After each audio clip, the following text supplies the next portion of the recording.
So who's ready, not quite yet, but today, to write a letter to God? Any takers? I hope everybody, by the time we finish up. This is one of my favorite Sunday lessons because it always reminds me to deepen that sense of personal connection to God. You know, in unity and in New Thought, in scientific prayer, we call on God as principle.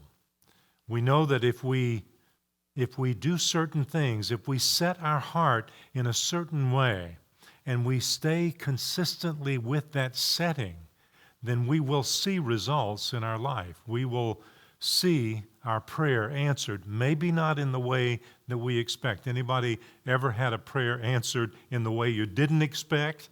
I think we all have. And for many of us in ways that we kind of thought it might happen, but we're cautioned by the great metaphysicians and mystics of the previous and this century to not outline to God, this is what my answer to my prayer needs to look like. We're going to talk about a specific form of that prayer in just a little bit.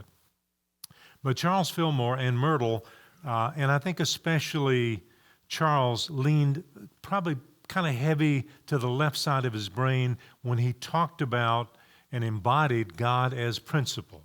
Very important that we understand that piece and that we get that principle that God is most clearly defined in one word.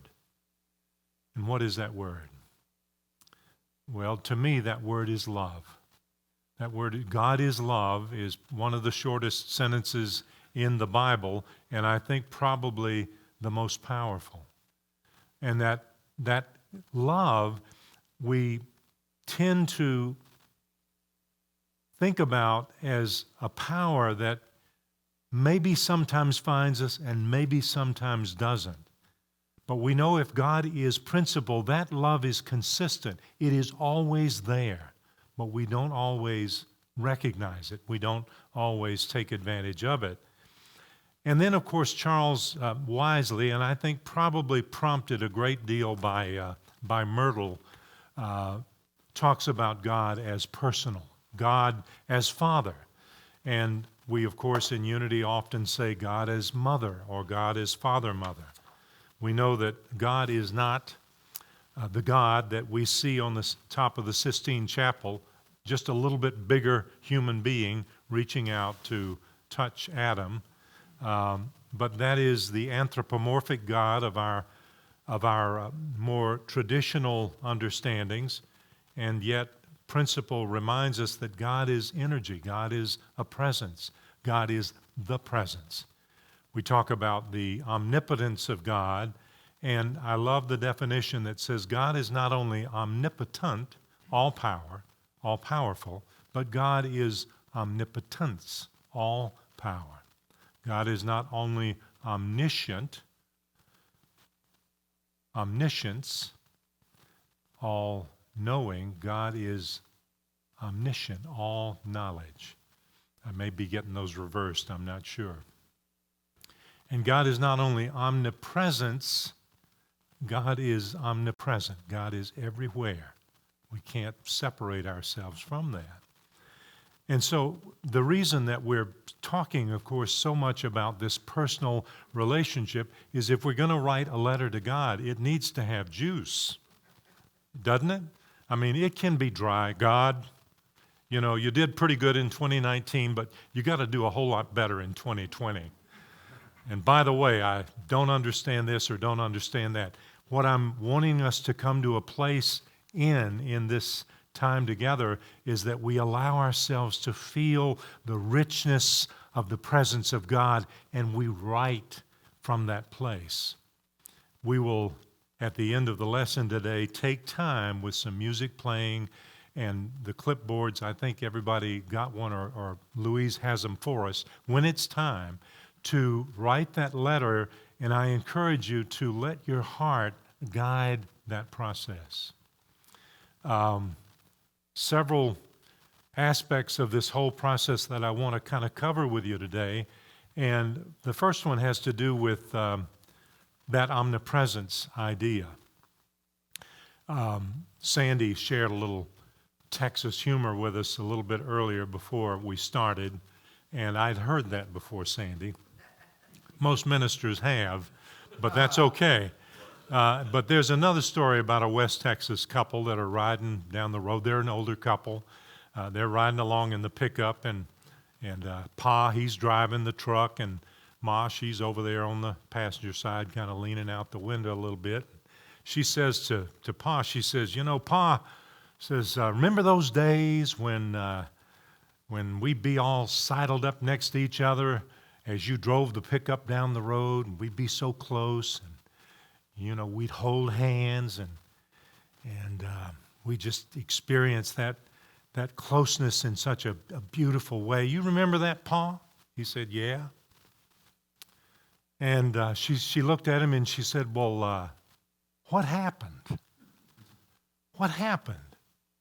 She's over there, of course, passenger side, almost leaning out the window, and Pa's driving the truck, and he says, I ain't moved.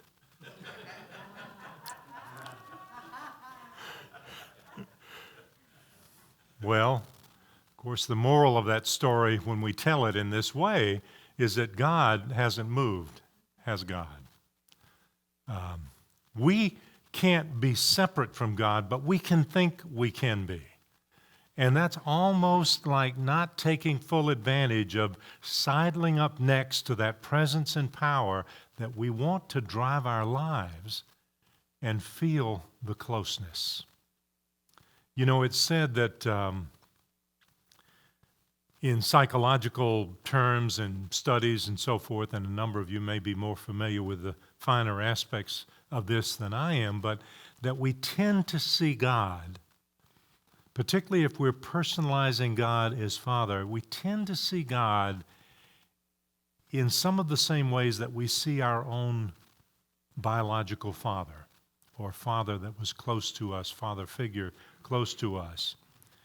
And I thought about that. I thought about it as I prepared for our time together today, and I realized that, for some of us, that experience may not have been optimal. Probably for most of us, it may not have been optimal. But the beauty of this understanding that we're immersed in unity, is that we have the ability to choose if for some reason that was a less than immaculate experience with our fathers, as for most of us it was not. It could have been good, or it could have been better, or it could have been rough. But we have the ability to choose to feel our oneness with the divine, and from that place reshape the picture that we hold of our earthly fathers. It's totally a choice, but it's one that we're empowered to make, so that we're not limited in any way from experiencing that rich personal relationship with the God of our understanding.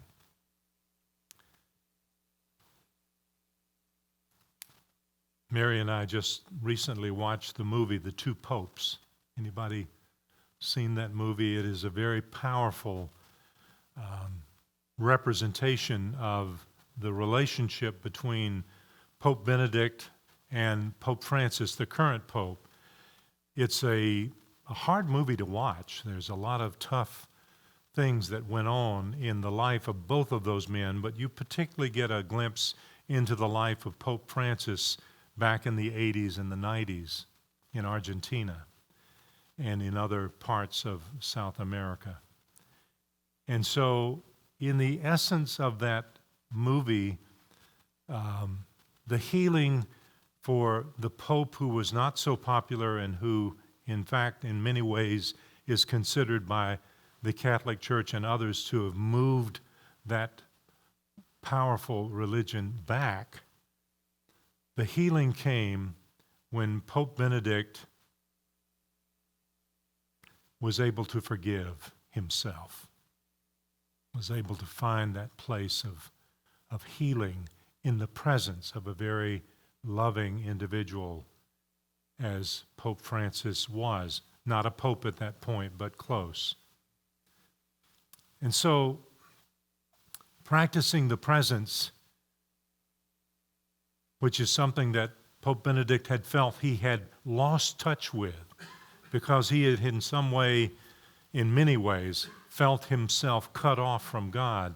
Practicing that presence is what allows us to feel the divine expression of Spirit ever available to us, able to help us with whatever we might need. Emmett Fox, in my opinion, probably the greatest metaphysician of the 20th century, gave us a beautiful tool that I'm encouraging us to use in this new year. It's actually your homework for the year, but I especially hope you'll take it on for the next few weeks. And it's called the Golden Key. How many know the Golden Key? Louis' hand shot up back there. All right, I'm about to give you a tool that Emmett Fox shared with us, and it's a simple tool, but it's a powerful tool that helps us with whatever might be going on in our lives, whatever it might be. And I'm going to read part of it, and then just we'll go from there. Study and research are well in their own time and place, but no amount of either will get you out of a concrete difficulty. Nothing but practical work in your own consciousness will do that. And of course, Emmett Fox, the great metaphysician and mystic of the 20th century, who influenced the unity movement in such a powerful way, is about to give us a tool that makes that difference. Scientific prayer is the golden key to harmony and happiness. You need take no one's word for it, and you should not. Simply try it for yourself and see. The only way this tool is going to have the efficacy that it's able to have in our lives is if we try it, right? Principle number 5 in unity. It's not enough to know these things. You've got to be able to apply them in your life. And Golden Key gives us a simple but powerful way to do that. Whoever you are, wherever you may be, the golden key to harmony is before you right now. This is because it is God who works and not you, and so your particular limitations or weaknesses are of no account in the process. You are only the channel through which the divine action takes place, and your part is to first get yourself out of the way. That's that old process of surrender, or moving ourselves out of the way. The actual method of working is simplicity itself. All that you have to do is this, and it's one sentence. And I'll follow up a little bit around it, but it's one sentence. So is everybody receptive? Okay, here it is. Stop thinking about the difficulty, whatever it is, and think about God instead. All right, I want you to close your eyes for a moment. And when I said that word difficulty, what situation or person or condition came up for you? And if you don't have any of those difficulties in your life that come to mind, that you can kind of readily identify with, in a moment when we open our eyes, you can raise your hand and one of us will gladly share one of ours with you because we know we're on this planet, we're in these human bodies, and we're moving through this earthly experience, and we just have things that we need to deal with. So whatever it might be, I encourage you just for a moment to identify it and now pivot and think about God instead. Think about God as the love, the presence, the power, the light that fashioned your life and mine and all of ours, that fashioned this universe of light, that fashioned the Spirit that indwells us, that fashioned the Holy Spirit as the beautiful gift, the bridge from the absolute to right where you and I live our lives. Take your mind off of the difficulty, whoever, whatever it might be, and place it on God instead. And eyes still closed just for a moment, if you will. This is the complete rule, and if only you will do this, the trouble, whatever it is, will presently disappear. It may be big or little. It may concern health, finance, a lawsuit, a quarrel, an accident, or anything else conceivable. But whatever it is, just stop thinking about it and think about God instead. And that is all you have to do. The thing could not be simpler, could it? And yet it never fails to work when given a fair trial. And he closes this part of the golden key with God, all things are possible, that beautiful quote from Matthew. And when you're ready, just open your eyes.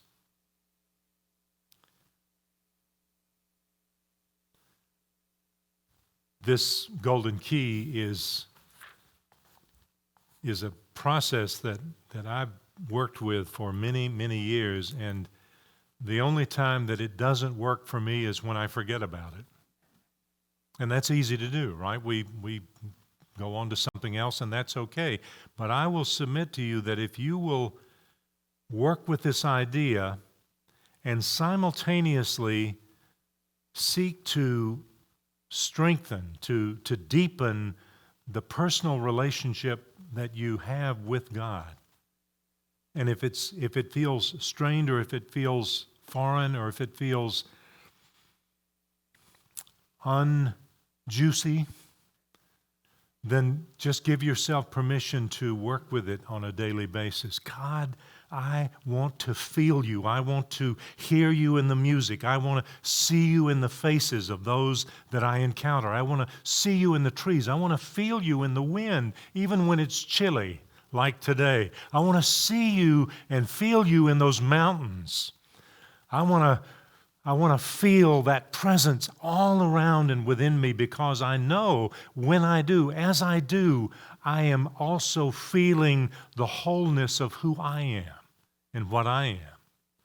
And so we're moving to that place in our time together this morning when we write as authentically and as honestly as we can a letter to God that will be mailed back to you. It stays here at the church. It's sealed in an envelope. It's only for your eyes. And in 6 months, it goes out to you. It's mailed back to you. And I encourage you to be with that process today, and then to be with that process when it comes to you. And sit. Don't read it hurriedly. Don't judge yourself if you wrote something in there and that you haven't measured up in some way. Just give yourselves the gift of communing with Spirit in this process of writing. And so I'm going to now ask Louise to pass out. Do we already have the okay, she's got them right out there. But we're going to have some music. I want you to just go into a place of quietude, and there she is with, could you give her a hand? Yeah, Jim's got it. Thank you. Yeah. Thanks, Annie.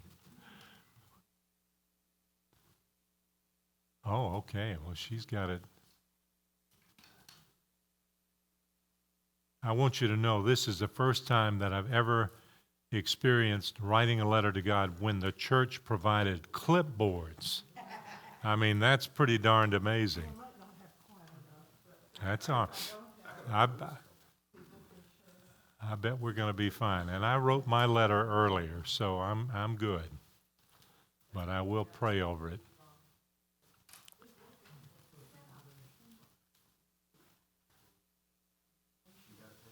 Okay, if you can use a hymn book, and I think we'll start this music just so I know she was about to do that. Okay, good. Okay.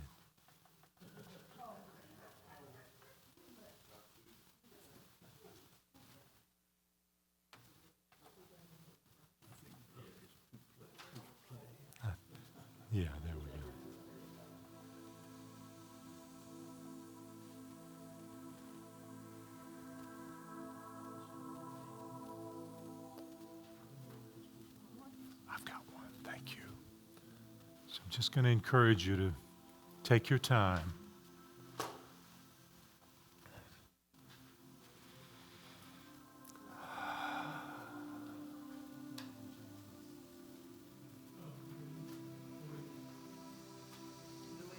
Oops. Sandy, what do you need? There you go. Good.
Yes.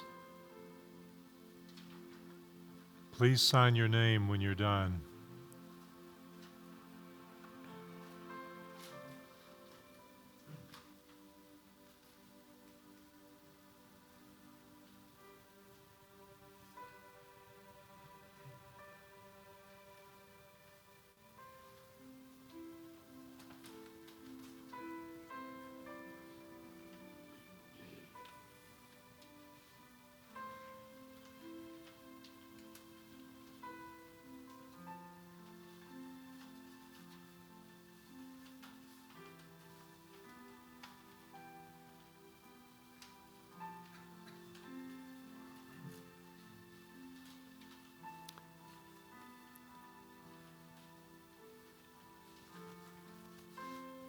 Please, when you complete your letter, just place it in the envelope and be sure and put your correct mailing address on it on the front.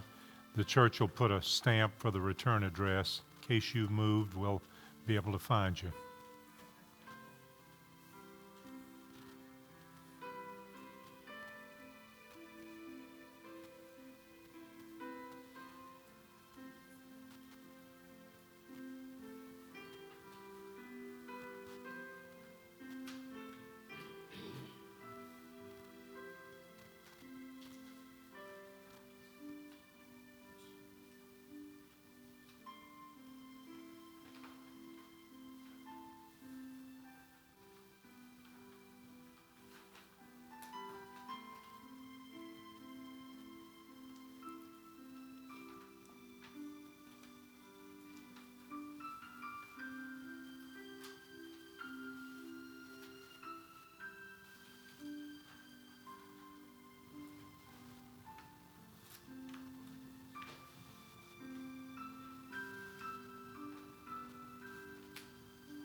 When you've collected all of those, if you'll just bring them up to me in the front.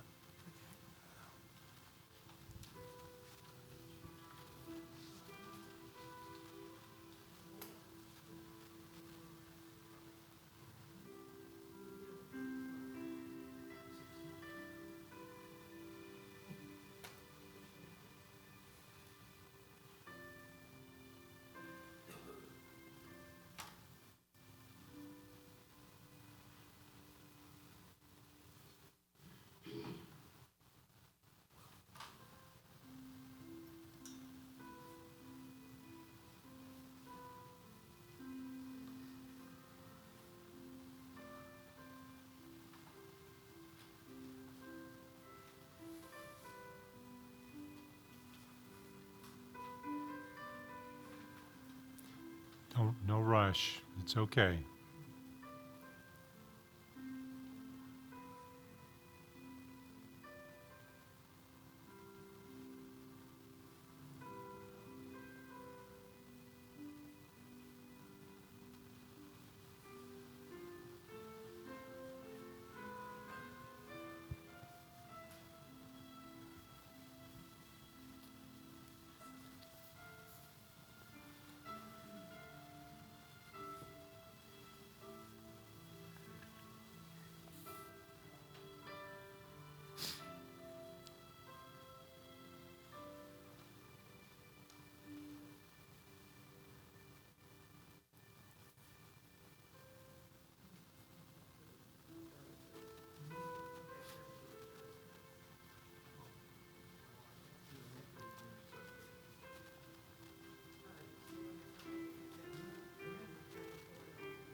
can bring that music.